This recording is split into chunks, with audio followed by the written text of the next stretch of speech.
नमस्कार। दैनिक पत्र पत्रिकाको संगालो कार्यक्रम अखबारमा स्वागत छ। साथमा छु म निर्मला ठकुराठी। आज मिति 2080 साल वैशाख महिनाको 4 गते सोमबार, तदनुसार 17 अप्रेल 2023 नेपाल सम्वत 1143।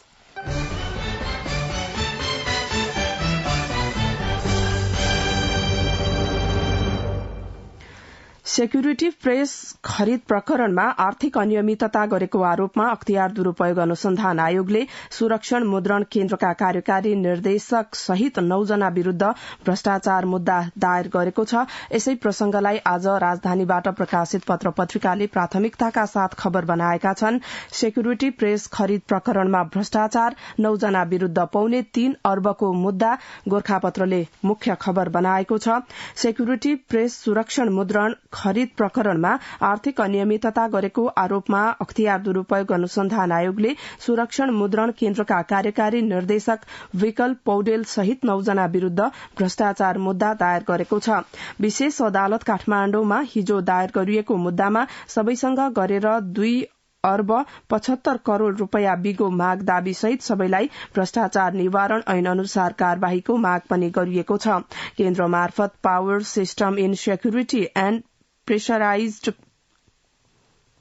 फ्यूल स्टोरेज लगायत सुरक्षण मुद्रणका लागि आवश्यक पर्ने विद्युतीय पूर्वाधार खरिदमा आर्थिक अनियमितता गरेको आरोपमा उजुरी परेपछि अख्तियार दुरूपयोग अनुसन्धान आयोगले अनुसन्धान थालेको थियो। उजुरीमाथि अनुसन्धान हुँदा अनियमितता गरेको पुष्टि भएपछि यति ठूलो बिगो रकम सहित अदालतमा मुद्दा दायर गरिएको आयोगका प्रवक्ता भोला दाहालले जानकारी दिनुभयो।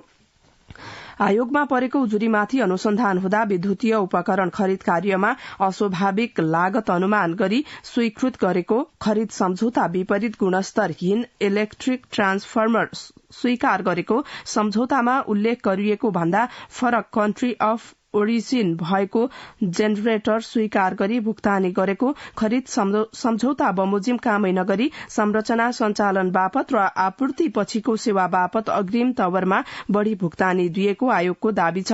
त्यस्तै आवश्यक नै नरहेको र औचित्य नै पुष्टि नभएको बल्क फ्यूल ट्याङ्क सिस्टम खरिद गरी सरकारको सम्पत्ति गैर कानूनी तवरले हानि नोक्सानी तथा सरकारी रकम दुरूपयोग गरेर भ्रष्टाचार गरेको आयोगको दावी छ।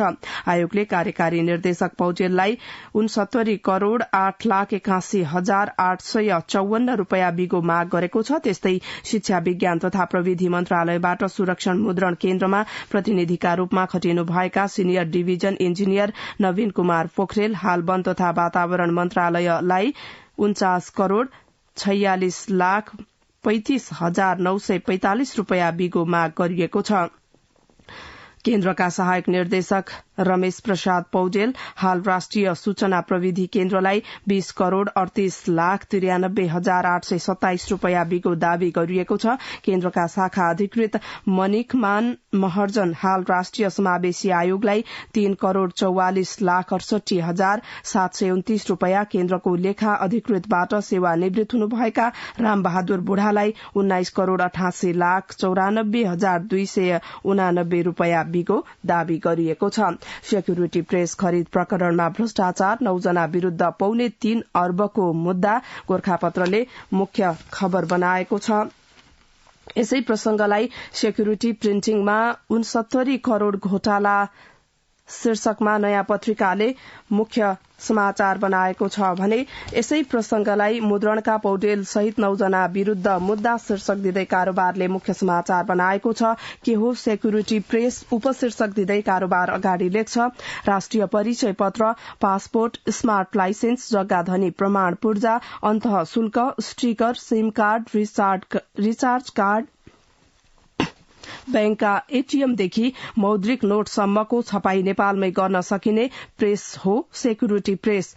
यी सामग्रीहरूमा नागरिकका महत्वपूर्ण व्यक्तिगत सूचना संग्रहित हुने र तिनमा भएका सूचना गोप्य राख्नुपर्ने भएकाले तिनलाई सुरक्षित तवरले मुलुकमै छाप्नुपर्ने आवश्यकता खड्किँदै आएको हो। संवेदनशील व्यक्तिगत विवरणहरू सुरक्षित तवरले संग्रहित होउन्, परिचय पत्र हराए पनि त्यसको विवरण सुरक्षित होस् भनी राज्य र नागरिक दुवैका लागि यो प्रविधि आफ्नै मुलुकमा भित्र्याउनु आवश्यक रहेको जानकारहरू बताउँछन्। सुरक्षण मुद्रणका लागि वर्षेनी 4 देखि 5 अर्ब रूपियाँ खर्च हुँदै आएको छ। मुद्रणका पौडेल सहित 9 जना विरूद्ध मुद्दा के हो सेक्युरिटी प्रेस शीर्षक र उपशीर्षकमा कारोबारले समाचार बनाएको छ।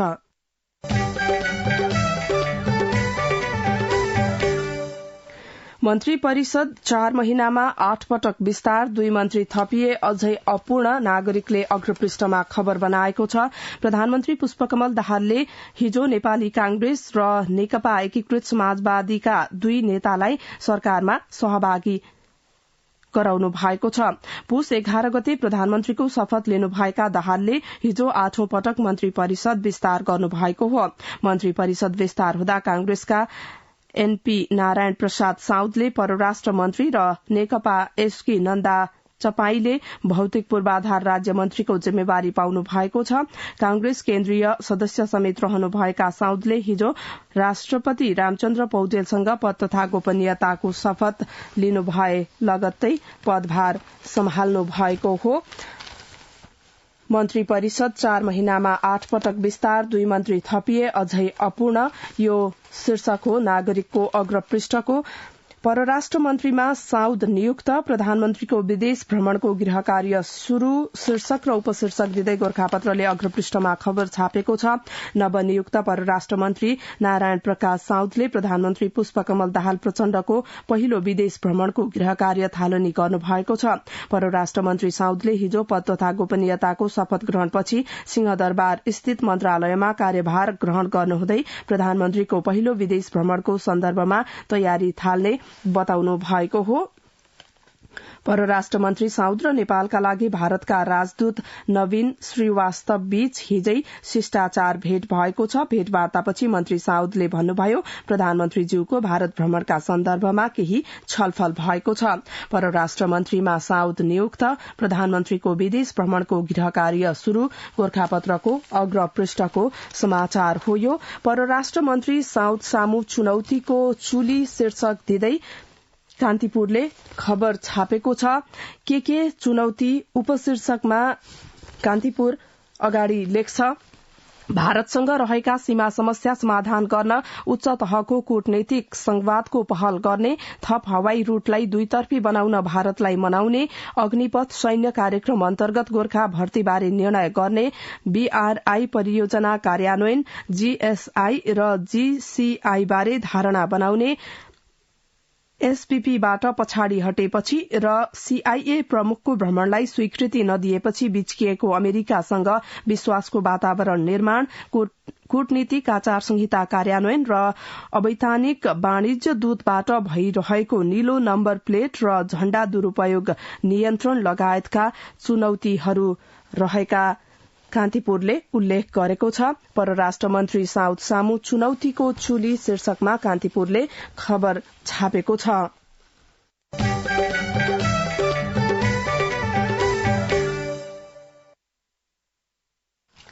प्रदेश सरकार नचले न ढले अन्नपूर्णको मुख्य खबर हो। यो केन्द्रमा सत्ता गठबन्धन 2 महिनामै फेरिदा त्यसको प्रत्यक्ष असर प्रदेश सरकारहरूमा देखिएको छ, जसकारण सातै प्रदेश सरकार न राम्ररी चल्न सकेका छन् न त ढल्न नै। शीर्ष नेताहरू राष्ट्रिय राजनीतिमै अल्झिएका कारण प्रदेश सरकारको विषयले प्राथमिकता नपाएको नेताहरू बताउँछन्। प्रदेश सरकार नचले न ढले अन्नपूर्णको मुख्य समाचार हो। यो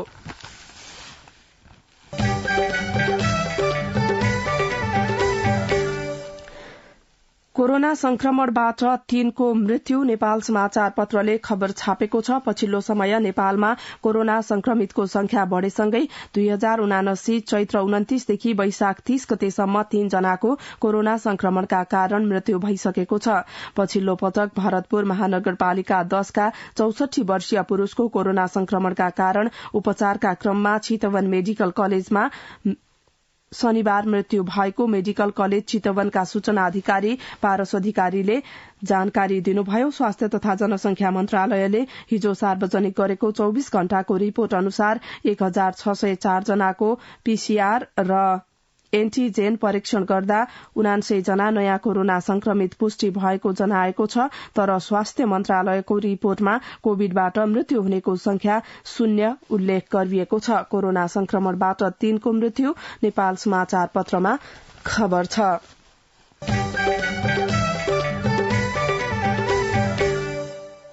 धुलो र धुवाँले अधिक प्रदूषण गोरखापत्रको अग्रपृष्ठको समाचारको शीर्षक हो। यो एक सातादेखि काठमाण्डु लगायत देशका विभिन्न स्थानमा वायु प्रदूषण उच्च हुँदै आएको छ। बढ़दो गर्मीको रापसँगै धुलो र धुवाँको अधिक प्रदूषणले सड़क र सार्वजनिक स्थलमा हिडिसाध्य छैन। हिजो उच्च प्रदूषणका कारण देशभरकै जनजीवन प्रभावित बनेको छ। काठमाण्डु उपत्यका एक सातादेखि नै प्रदूषण भरिएको खाल्डोमा परिणत भएको छ। विश्वका विभिन्न शहरसँग तुलना गर्दा काठमाण्डु उच्च वायु प्रदूषण भएको शहरमा गनिन थालेको छ।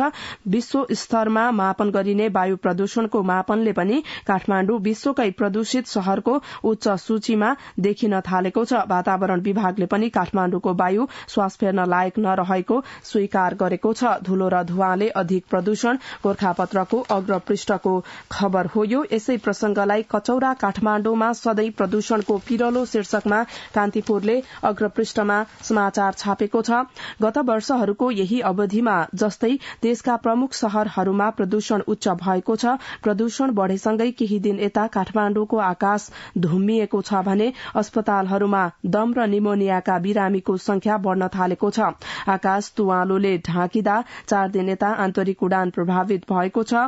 एक्युएयरका अनुसार हिजो दिउँसो काठमाण्डुको वायु गुणस्तर सूचकांक एक्युआई 169 छ। काठमाण्डौ शंख पार्कमा एक्युआई 187 थियो भने खुमलटारमा 186, भैंसीपाटीमा 184, रत्नपाकमा 179 र कीर्तिपुरमा 176 थियो। कचौरा काठमाण्डुमा सधैं प्रदूषणको पिरलो कान्तिपुरको अग्रपृष्ठको समाचार हो। यो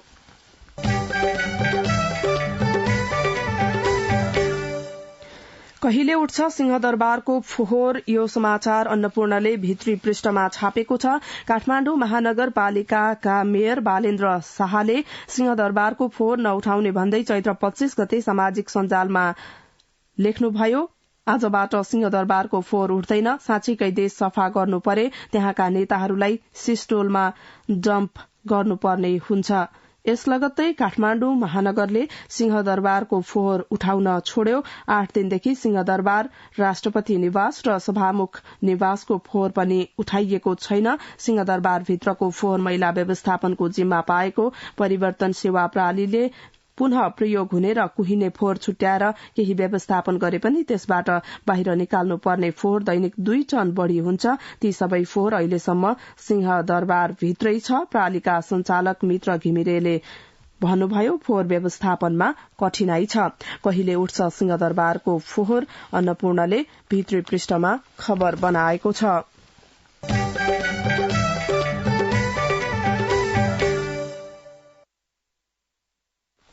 वीरमा बन्दैछ जलन उपचार कक्ष शीर्षकमा गोरखापत्रले समाचार छापेको छ।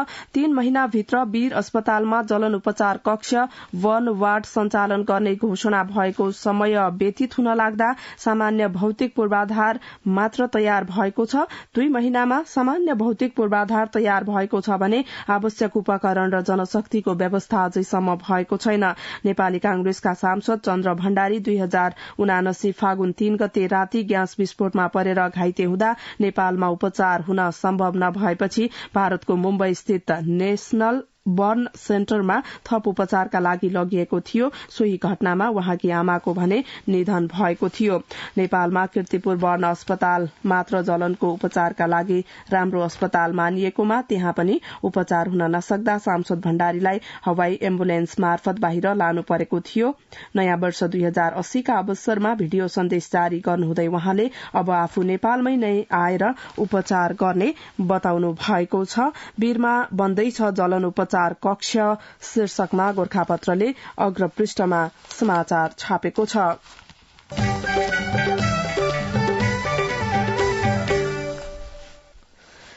रेडियो नेपालबाट सुन्दै हुनुहुन्छ अखबार कार्यक्रम। अब केही बेर विज्ञापन र सन्देश। सुन त भोलिको मिटिङको लागि सबैलाई फोन गर्यो? छैन सर, मेरो मोबाइलमा ब्यालेन्स नै थिएन। अलि पछि गर्छु ल्यान्डलाइनबाट। ल हेर, मोबाइलमा ब्यालेन्स छैन भनेर हुन्छ? तिमीलाई थाहा छैन यस कार्यालयले नेपाल टेलिकमको कर्पोरेट युजर ग्रुप अर्थात सीयूजी सेवा लिएको छ। तिम्रो नम्बरलाई पनि सीयूजी मा सहभागी गराउन। अनि सर, मेरो त प्रिपेड नम्बर हो नि। अहिले नेपाल टेलिकमले प्रिपेड र पोस्टपेड दुवै फोनमा सीयूजी सेवा लागू गरिसकेको छ। सीयूजी मा आबद्ध भएपछि हाम्रो कर्मचारीहरू बीच निशुल्क र नेपाल टेलिकमको नेटवर्कमा सस्तो दरमा फोन तथा एसएमएस गर्न र डाटा चलाउन पाइन्छ नि। तिमीलाई थप जानकारी चाहिएमा नेपाल टेलिकमको वेबसाइट www.ntc.net.np मा हेर न। नेपाल टेलिकम, राष्ट्रको संचार। अब पत्र पत्रिकाले छापेका बाँकी प्रसंग छोटकरीमा 54 कार्यालयको 93 करोड़ मनपरी खर्च कारोबारको मुख्य खबर हो। यो भौतिक पूर्वाधार तथा यातायात मन्त्रालय अन्तर्गत 54 कार्यालयले कन्टेन्जेन्सी खर्चका नाममा मनपरी ढंगले खर्च गरेको पाइएको छ। निर्देशिका अनुसार आयोजना स्वीकृत गर्दा कन्टेन्जेन्सी खर्च यति लाग्छ भन्ने लागत अनुमान तयार गर्नुपर्छ र त्यही लागत अनुसार खर्च गरेको हुनुपर्छ। तर आयोजना स्वीकृत गर्दा लागत खर्च अनुमान तयार नगरी खर्च गरेको फेला परेको महालेखाको प्रतिवेदनमा उल्लेख छ। भौतिक पूर्वाधारको कन्टेन्जेन्सीमा व्यथिति 54 कार्यालयको 93 करोड़ मनपरी खर्च कारोबारको मुख्य खबर हो। यो स्मार्ट सकार्न लगाएर एनसेलको अवधि बढ़ाउने कसरत शीर्षकमा नागरिकले खबर छापेको छ। दूरसंचार प्राधिकरणले स्मार्ट टेलिकम कम्पनीलाई सरकारको स्वामित्वमा लिने गरी सम्पत्ति व्यवस्थापनको प्रक्रिया अगाडि बढ़ाएको अवस्थामा एनसेलले त्यसलाई कौड़ीको भावमा किन्ने तयारी गरेको छ। सरकारले स्मार्टलाई स्वामित्वमा लिएर लिलामी प्रक्रिया अघि बढ़ाएपछि त्यसमा सहभागी भएर एनसेलले आफ्नो अवधि बढ़ाउने तिगडम शुरू गरेको छ। दूरसंचार सेवा प्रदायक कम्पनी स्मार्ट टेलिकम कम्पनी किनेर आफ्नो म्याद बढ़ाई सरकारलाई स्वामित्व हस्तान्तरण नगर्ने रणनीतिमा एनसेल रहेको जनाइएको छ। स्मार्ट सकार्न लगाएर एनसेलको अवधि बढ़ाउने कसरत नागरिकको अग्रपृष्ठको खबर हो। यो बजारमा म्याद नाघेका बडवाइजर बियर शीर्षकमा राजधानीले अग्रपृष्ठमा खबर बनाएको छ। एक त बियर स्वास्थ्यका लागि लाभदायक छैन, त्यसमाथि म्याद नाघेको बियर अनायास खाइयो भने के होला। नयाँ वर्षको साँझ रिसोर्ट रेस्टुरेन्ट स्टोरमा बियर खाँदै जाँदा कतिले थाहा नै पाएनन् होला आफूहरूले सेवन गरेको बियर त म्याद नाघेको रहेछ भनेर। रेस्टुरेन्ट वा रिसोर्टमा जाँदाखेरि बियर सीसीमा सर्भ नगरिकन गिलासमा सर्भ गर्नको एउटा कारण ग्राहकलाई झुक्याएर म्याद नाघेको बियर खुवाउनु रहेको एक वेटरले बताउनुभयो। गत वर्षबाट बजारमा आउन थालेको बडवाइजर बियर गर्मीसँगै र नयाँ वर्षको साँझमा माग बढ़ेपछि विक्रेताले यसरी नै झुक्याएर म्याद नाघेको बियर खुवाएको थियो। वाणिज्य आपूर्ति तथा उपभोक्ता संरक्षण विभागले गत महिना मात्रै उपत्यकाका विभिन्न ठाउँबाट करिब 83 लाख रूपियाँको म्याद सकिएका बियर बरामद गर्दा बडवाइजर बियर पनि परेको थियो। बजारमा म्याद नाघेका बडवाइजर बियर प्रशासन मौन, कम्पनी फिर्ता लान मान्दैन शीर्षक र उपशीर्षक दिँदै राजधानीले समाचार बनाएको छ। 1030 नेपाली विदेशी जेलमा 41 जनालाई मृत्युदण्ड सजाय, जेलमा परेका नेपालीले पाउँदैनन् कानूनी उपचार। यो शीर्षक हो नयाँ पत्रिकाको भित्री पृष्ठको। वैदेशिक रोजगारीमा रहेका नेपाली कामदार तथा नागरिक मध्ये 1030 जना विदेशी जेलमा छन्। मानव अधिकार आयोगले सार्वजनिक गरेको आप्रवासी नेपाली श्रमिकहरूको मानव अधिकार अवस्था प्रतिवेदन 2079 मा सो संख्याका नेपाली विदेशी जेलमा रहेको तथ्याङ्क उल्लेख छ।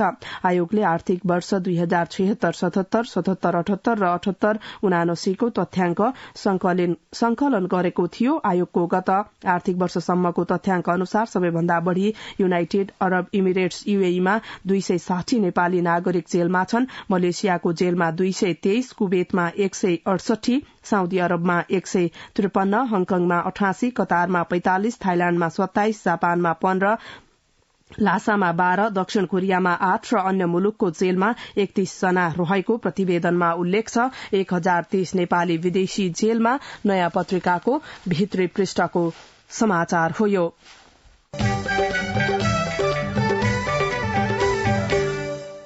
कार्यक्रम अखबारमा अब सम्पादकीय पाठ्य पुस्तकको नयाँ उत्साह शीर्षकमा गोरखापत्रले सम्पादकीय छापेको छ। विद्यालयमा नयाँ शैक्षिक सत्र शुरू भएको छ, भर्ना अभियान चलेको छ। यो बालबालिकाका लागि सबैभन्दा खुशी र उमंगको बेला हो। विद्यालयमा जान पाउनु, नयाँ कक्षामा उक्लिनु अनि नयाँ किताब पाउनु। आहा, उहिले नयाँ कक्षाका किताब दाजु दिदीले पढ्दा केरमेट गरेका, अलिअलि च्यातिएका भए पनि सस्तोमा किनेर पढ्न पाउँदा पनि उमंगित हुन्थे विद्यार्थी। नयाँ किताब त एक दुई पाइन्थ्यो, त्यो पनि नयाँ कक्षा शुरू भएको धेरै समयपछि। अझै पनि सबै विद्यार्थीले नयाँ शैक्षिक सत्रका तहगत पाठ्य पुस्तक नपाएर परीक्षा आउने बेलासम्म पनि शिक्षकले पढ़ाएको भरमा मात्र परीक्षा दिनु परेको कथा हरेक वर्ष सुनिन्छ। विद्यालयका विद्यार्थीको मनोविज्ञानलाई बढ़ाउने वा झार्ने शक्तिशाली पुस्तक नै समयमा उपलब्ध गराउन सक्दैन थियो सरकारले। सबैका लागि अनिवार्य आधारभूत माध्यमिक तहसम्म भन्ने संवैधानिक प्रबन्ध गरेको राज्यले पाठ्य पुस्तक चाहिँ बेच्छ, तर त्यो पनि समयमै पुर्याउन नसक्ने। यस पटक चाहिँ विद्यार्थीका हातमै पाठ्य पुस्तक पुग्ने भएको छ। पाठ्य पुस्तकको नयाँ उत्साह गोरखापत्रले सम्पादकीय बनाएको छ। महासंघको नयाँ नेतृत्वले मनन गर्नुपर्ने मुद्दा शीर्षक दिँदै कान्तिपुरले सम्पादकीय छापेको छ भने भयावह वायु प्रदूषण शीर्षकमा नागरिकले सम्पादकीय बनाएको छ।